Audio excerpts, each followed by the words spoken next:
안녕하십니까? 지혜의 숲에서 길을 찾는 여러분과 함께하는 시간입니다. 오늘 우리가 함께 나눌 이야기는 우리 각자의 삶과 우리가 사는 이 시대에 대한 깊은 성찰을 담고 있습니다. 잠시 시간을 내어 이 이야기에 귀 기울여 주신다면 여러분의 삶에 작은 울림과 긍정적인 변화를 가져다 줄 씨앗을 발견하시리라 믿습니다. 만약 우리의 여정이 마음에 드신다면 구독을 통해 지혜의 숲을 함께 가꾸어 나가는 동반자가 되어주시길 바랍니다. 여러분의 참여는 저희에게 큰 힘이 됩니다. 옛 현인들의 말 중에 이런 구절이 있습니다. 혹독한 시절은 강인한 사람을 낳고 강인한 사람들은 좋은 시절을 만들어낸다. 그러나 좋은 시절은 나약한 사람을 낳고 나약한 사람들은 다시 혹독한 시절을 불러온다. 역사의 거대한 수레바퀴를 꿰뚫는 듯한 이 문장을 들으면 자연스레 이런 질문이 떠오릅니다. 그렇다면 지금 우리가 살고 있는 이 시대는 이 순환의 어느 지점에 와 있는 것일까요? 역사적인 관점에서 본다면 우리는 분명 좋은 시절을 살고 있습니다. 물론 지금 이 순간에도 삶의 무게에 힘겨워하고 여러 가지 사회 문제로 고통받는 분들이 많다는 것을 압니다. 인생은 그 어떤 시대에나 고되고 위태로운 법이니까요. 하지만 잠시 시간을 거슬러 올라가 봅시다. 불과 100년 전 1919년의 한반도를 떠올려 보십시오. 우리의 선조들이 어떤 현실을 마주하고 있었을까요? 참혹한 전쟁의 포화 속에서 혹은 모든 것을 잃고 폐허 위에서 다시 일어서야 했던 시절을 생각해 보십시오. 우리 부모님, 조부모님 세대가 겪었던 혹독한 보릿고개를 생각해 보면 지금 우리가 누리는 물질적 풍요는 과거에는 상상조차 할 수 없었던 기적과도 같습니다. 인류 역사상 지금처럼 대다수의 사람들이 굶주림에서 벗어나 기본적인 삶을 영위할 수 있었던 시대는 없었습니다. 기술은 눈부시게 발전하고 있고 세상은 믿을 수 없는 속도로 변하고 있습니다. 비록 우리가 늘 불안하고 미래에 어떤 끔찍한 일이 닥칠지 모른다는 두려움 속에서 살아가지만 객관적인 지표들은 인류의 미래가 비교적 긍정적인 방향으로 나아가고 있음을 보여줍니다. 2000년부터 2012년까지 불과 12년 사이에 전 세계의 절대 빈곤율은 절반으로 줄었습니다. 이는 인류 역사상 가장 빠른 경제적 발전 속도였습니다. 이렇듯 우리는 좋은 시절에 살고 있는 것이 맞습니다. 하지만 바로 그렇기 때문에 우리는 더욱 깨어 있어야 합니다. 이 모든 것을 긍정적으로 관리하고 더 나은 미래로 이끌어 갈 유일한 방법은 우리 각자가 가능한 한 많은 사람들이 현명하고 신중하며 진실한 결정을 내리는 능력을 갖추는 것입니다. 우리 모두가 그렇게 할 수 있다면 세상은 계속해서 더 나은 곳이 될 수 있을 겁니다. 그렇다면 우리는 어디서부터 시작해야 할까요? 거창한 구호나 원대한 계획이 아닙니다. 바로 당신이 시작할 수 있는 곳에서 시작하는 것입니다. 당신의 눈앞에 이것은 고쳐야 해라고 분명하게 느껴지는 무언가가 있고 그것이 당신의 힘으로 고칠 수 있는 것이라면 망설이지 말고 고치십시오. 그런 작은 것들을 100개쯤 고쳤을 때 당신의 삶은 완전히 달라져 있을 겁니다. 저는 종종 사람들에게 이렇게 말합니다. 매일 반복하는 것들을 바로잡으라고 말입니다. 아침에 일어나 양치질을 하고 아침 식사를 하고 출근 준비를 하는 그 평범한 일상 말입니다. 사람들은 그런 일들이 너무 사소해서 신경 쓸 필요가 없다고 생각하는 경향이 있습니다. 하지만 그것은 완전히 잘못된 생각입니다.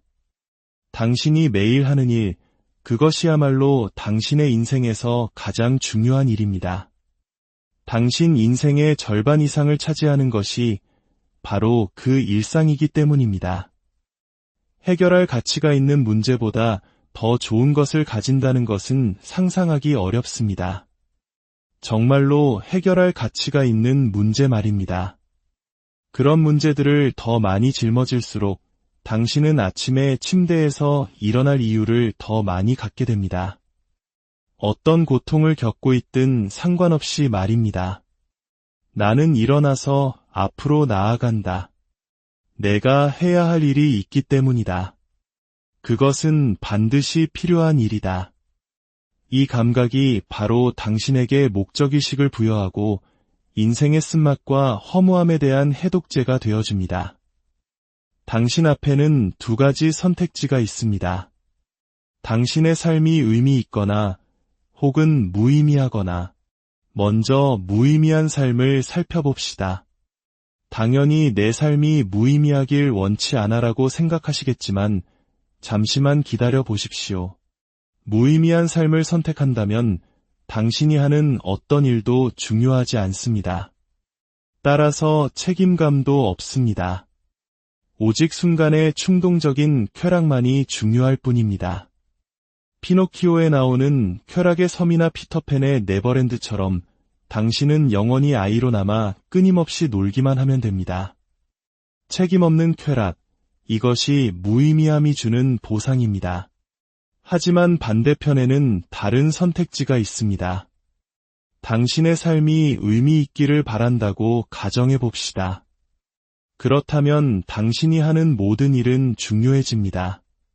당신의 작은 실수가 당신 자신은 물론 사랑하는 가족과 우리 사회에까지 당신이 생각하는 것보다 더 깊은 상처를 줄 수 있습니다.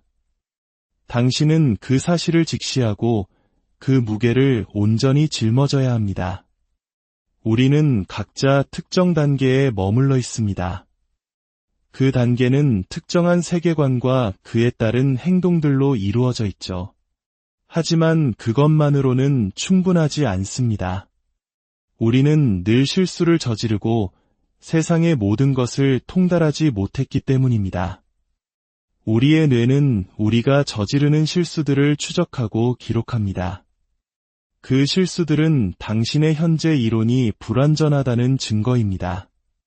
실수와 그 주변의 정보들이 쌓이면 당신 안에서 또 다른 정체성이 형성되기 시작합니다. 그 새로운 정체성은 이전의 정체성이 해결했던 모든 문제를 해결할 뿐만 아니라 추가적인 문제들까지도 해결합니다.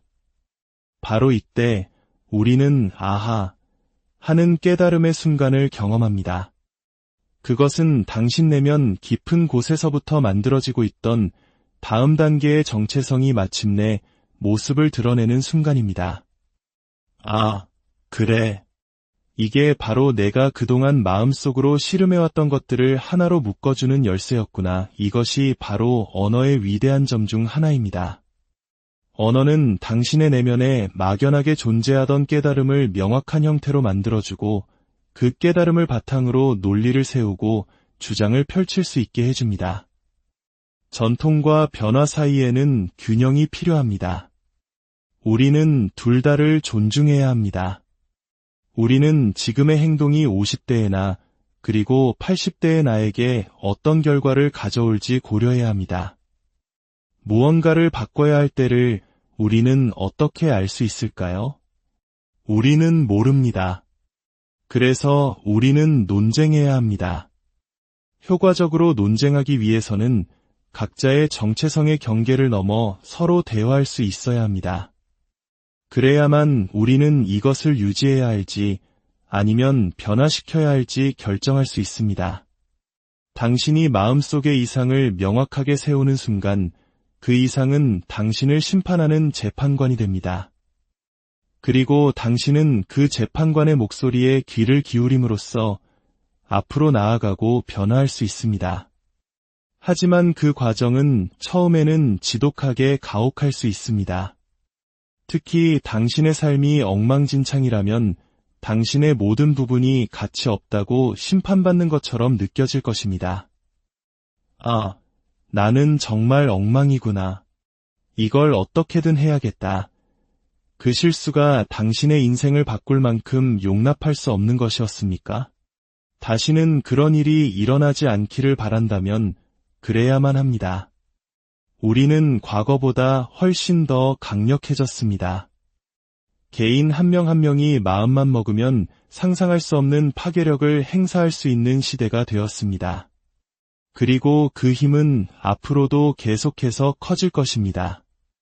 이는 우리 각자가 얼마나 자신의 삶을 잘 정돈하고 있는지가 이 세계의 유지를 위해 점점 더 중요해진다는 것을 의미합니다. 과거를 돌아볼 때 우리는 보통 무언가 어려운 일을 해냈을 때를 긍정적으로 기억합니다. 그렇다면 우리 안에는 어려움을 갈망하는 무언가가 있는 것입니다. 적어도 최적의 어려움을 말입니다. 원하는 목표를 향해 나아가는 자신의 모습을 보는 것, 이것이 바로 우리에게 영양분을 공급하는 긍정적 감정의 본질입니다. 이것은 기술적으로 도파민성 보상 회로에 의해 매개됩니다. 즉, 목표에 도달하는 것 자체가 중요한 것이 아니라 목표를 세우고 그곳을 향해 나아가는 과정 자체가 우리에게 기쁨을 주는 것입니다. 목표에 가까워질수록 그 목표가 더 멀어지는 것처럼 느껴져도 상관없습니다. 이상적인 것을 상상하는 당신의 능력이 목표를 향해 나아감에 따라 더욱 정교해지기 때문입니다. 이것이 끔찍하게 들릴 수도 있지만 그렇지 않습니다. 이것은 당신의 인생이라는 게임이 끝나지 않아도 된다는 것을 의미하기 때문입니다. 삶은 점점 더 나아지고 또 더 나아질 것입니다. 글쓰기를 배우십시오. 저는 이 점에 대해 정말 진지합니다. 글쓰기는 형식화된 생각입니다. 글을 쓰는 과정은 이렇습니다. 첫째, 문제가 필요합니다. 해결하고 싶은 문제가 없다면 글을 쓰겠습니까? 둘째, 그 문제에 대해 할 말이 있어야 합니다. 이를 위해 독서만큼 좋은 것은 없습니다. 문제와 관련된 것이라면 무엇이든 손에 잡히는 대로 최대한 많이 읽으십시오. 이제 당신은 많은 것을 알게 되었습니다. 그럼 이제 그것들을 분류하기 시작합니다. 내가 배운 것을 요약하고 그 안의 모순들을 해결하고 우아하게 문장을 다듬어야 합니다. 단어 선택, 구절 선택, 문장 구조를 바로잡고 문장들을 적절한 문단으로, 문단들을 논리적인 순서로 배열하여 일관된 주장을 만들어야 합니다. 이 과정을 통해 당신은 동시에 당신의 인격을 가장 높고 추상적인 수준에서 통합하고 있는 것입니다. 당신은 당신의 도구를 날카롭게 갈고 닦으며 생각하는 법을 배우면서 자기 자신을 바로 세우고 있습니다. 수년간 글을 쓰며 당신의 말을 연마하십시오. 그것이야말로 당신이 가진 가장 강력한 힘입니다. 만약 당신이 효과적인 작가이자 화자, 그리고 소통가라면 당신은 세상의 모든 권위와 역량을 갖게 될 것입니다. 대학에서 인문학을 공부하는 이유가 무엇입니까? 바로 생각하는 법을 배우기 위해서입니다. 그리고 우리는 글쓰기를 통해 생각하는 법을 배웁니다. 매일 2시간씩 당신이 중요하다고 생각하는 것에 대해 글을 쓰십시오. 그리고 당신이 진실이라고 믿는 것을 발견할 수 있는지 확인하십시오. 그것이 당신의 인생에 견고한 토대를 만들어줄 것입니다. 놀라울 정도로 성공한 사람들을 보면 여러 이유가 있겠지만 그중 하나는 그들이 자신이 목표하는 바를 명료하게 표현하고 전략을 세우고 협상하고 비전으로 사람들을 매혹시키는 데에 있어서 믿을 수 없을 정도로 뛰어나다는 점입니다. 당신의 말을 정돈하십시오. 그것이 당신을 막을 수 없는 존재로 만듭니다. 생각하고 말하고 쓸 수 있다면 당신은 절대적으로 강력해집니다. 그 어떤 것도 당신의 길을 막을 수 없습니다. 이것이 바로 우리가 글을 배워야 하는 이유입니다. 이것은 당신이 가질 수 있는 가장 강력한 무기입니다. 제가 평생 동안 보아온 놀랍도록 성공한 사람들과 논쟁하고 싶지는 않을 겁니다. 그들은 당신을 산산조각 낼 것입니다. 악의적인 방식이 아니라 당신이 당신의 주장을 펼치고 그들이 그들의 주장을 펼칠 때 당신의 논점이 제대로 정리되어 있지 않다면 당신은 절대적으로 어리석어 보일 것이기 때문입니다. 당신의 주장을 일관되게 공식화하고 사람들 앞에서 발표하고 제안서를 내놓을 수 있다면 세상은 당신에게 돈과 기회와 영향력을 줄 것입니다. 당신의 말을 정돈하고 명료하게 표현하는 존재가 되십시오. 그러면 당신은 가장 좋은 의미에서 치명적인 사람이 될 것입니다. 당신이 진실을 말하지 않을 때 말하고 있는 것은 누구입니까? 당신이 진실이라고 믿지 않는 것을 말하고 있다면 그것은 당신이 말하는 것이 아닙니다. 그것은 다른 무언가입니다. 어쩌면 다른 사람을 조종하여 당신이 원하는 것을 얻어내려는 당신의 일부일지도 모릅니다. 당신이 평생을 그런 도구적인 방식으로 살기로 결심했다고 상상해 보십시오. 당신은 당신의 삶을 사는 것이 아닙니다. 당신을 사로잡은 그 무언가의 삶을 사는 것입니다. 그리고 결국 당신은 비참한 삶이었다고 생각하게 될 것입니다. 모든 사람을 조종했고 그들은 너무나 어리석게도 거기에 속아 넘어갔다고 말입니다. 그리고 이것은 쓰라림으로 가는 길입니다. 왜냐하면 당신이 조종자이고 당신의 언어를 거짓되게 사용한다면 당신은 당신 자신의 삶을 살지 못하기 때문입니다.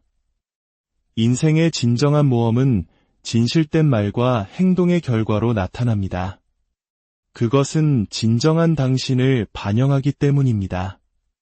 당신이 진실 속에 거할 때 일어날 모험이 인생의 모든 고통을 정당화할 만큼 압도적일 것이라고 상상해 보십시오. 우리는 오르막길을 걷도록 만들어졌습니다. 언덕 꼭대기에 도달하면 멈춰서서 경치를 감상하고 싶을 것입니다. 하지만 그 다음으로 우리가 원하는 것은 저 멀리 보이는 더 높은 언덕입니다. 왜냐하면 우리에게 가치를 부여하는 것은 바로 그 오르막길을 오르는 과정 그 자체이기 때문입니다.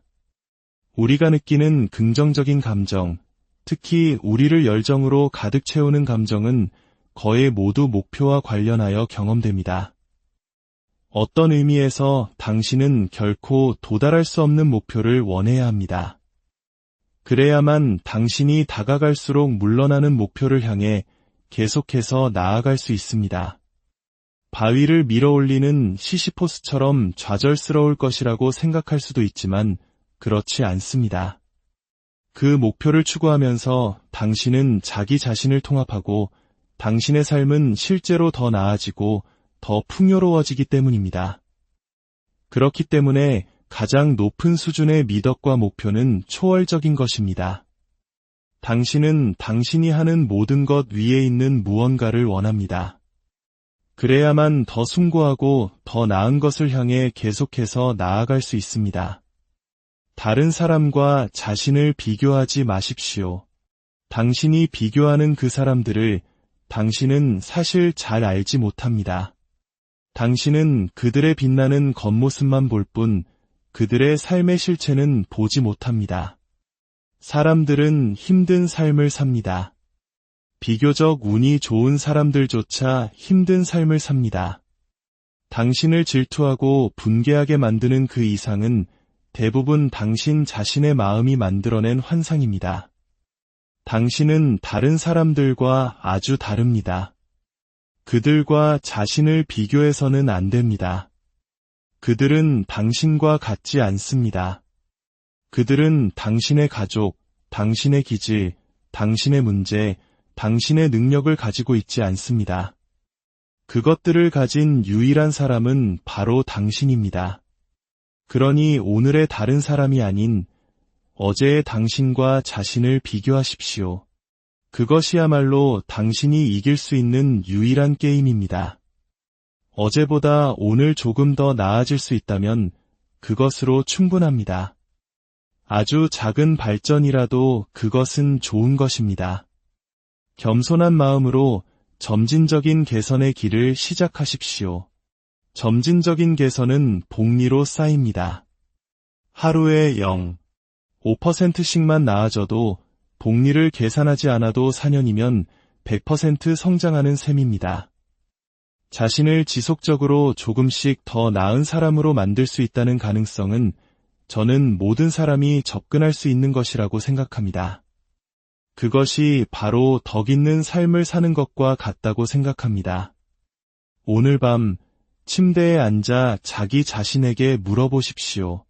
진심으로 절박하게 물어야 합니다.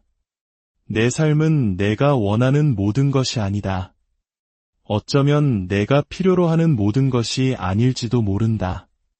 내가 잘못하고 있는 것, 내가 잘못하고 있다는 것을 알면서도 고칠 수 있고 또 기꺼이 고칠 의향이 있는 한 가지는 무엇일까? 이 질문에 대해 깊이 명상하면 당신은 답을 얻게 될 것입니다.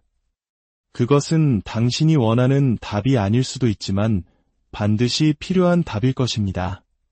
그리고 그 작은 것부터 시작하십시오. 당신이 잘못되었다고 알고 있는 것들에 대해 진짜 미세한 개선을 시작하면 당신은 믿을 수 없을 정도로 빠르게 발전할 것입니다. 당신은 누구입니까?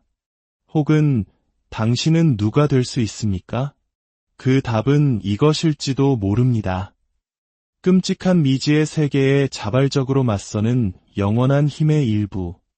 순진함을 초월하여 악을 이해하고 그 소굴에서 맞설 만큼 통제된 방식으로 위험해지는 영원한 힘의 일부. 혼돈에 맞서 그것을 생산적인 질서로 바꾸는 영원한 힘의 일부. 우리가 가치 있는 것을 이해하고 무엇을 목표로 해야 하며 우리가 어떤 존재가 될 수 있는지를 깨닫게 되는 것은 바로 우리가 귀 기울일 수밖에 없는 위대한 이야기들을 통해서입니다. 오늘 이야기는 여기까지입니다. 부디 여러분 각자의 삶에서 오를베키 언덕을 발견하고 진실된 목소리를 찾아 나아가는 용기를 얻으셨기를 바랍니다. 여러분의 모든 걸음에 지혜